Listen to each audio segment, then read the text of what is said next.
Hey loves, welcome back again to my YouTube channel. If you are new to this channel, welcome. My name is Jenny Chills. In today's video, I will be sharing with you how to make a drawstring afro bun, if that makes sense. So if this sounds like something you are interested in, you keep watching. I will be making use of this kinky for this tutorial. So I'm gonna cut this into 3 equal halves.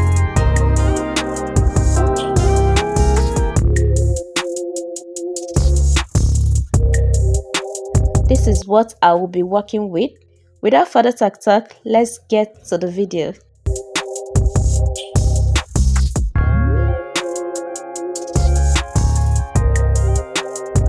I have a video of how I made these drawstring nets.